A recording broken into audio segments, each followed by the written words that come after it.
സിദ്ദിഖിനെതിരെ look out notice പുറപ്പെടുവിച്ചിട്ടുണ്ടെന്ന വാർത്തയാണ്. സിദ്ദിഖ് ഒളിവിലാണ്. കഴിഞ്ഞ ദിവസങ്ങളിലൊക്കെ അന്വേഷണം നടക്കുന്നുണ്ടെങ്കിലും എവിടെയാണെന്ന് കണ്ടെത്തിയിട്ടില്ല.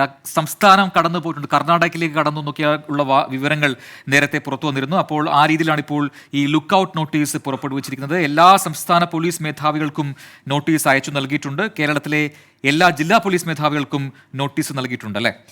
അതെ, ഫോട്ടോ സഹിതം എല്ലാ സ്റ്റേഷനിലും പതിക്കണമെന്നും നിർദ്ദേശം നൽകിയിട്ടുണ്ട്. കൂടുതൽ വിശദാംശങ്ങളുമായി അഖിൽ ഷാ അൻസാർ ചേരുന്നുണ്ട്. അഖിൽ ഷാ, സിദ്ദിഖിനെ ഇതുവരെ കണ്ടെത്താനായിട്ടില്ല. ഈ സാഹചര്യത്തിൽ പോലീസിന്റെ ഈ നടപടി ഇതൊരു സ്വാഭാവിക നടപടി എന്നതിനപ്പുറം മറ്റെന്തൊക്കെയാണ് ഇതുമായി ബന്ധപ്പെടുത്തി പറയാനാവുക?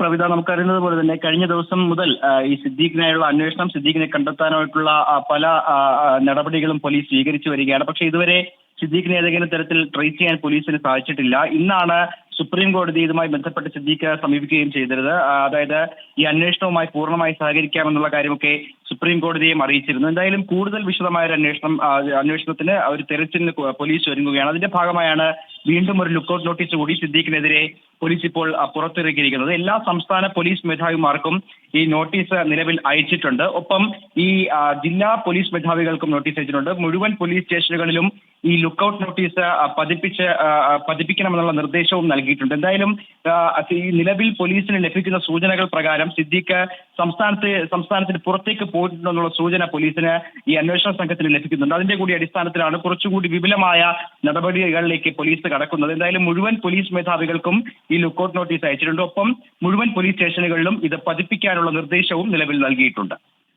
ശരി, അഖിൽ ഷാ അൻസാറാണ് വിശദാംശങ്ങൾ നൽകിയത്.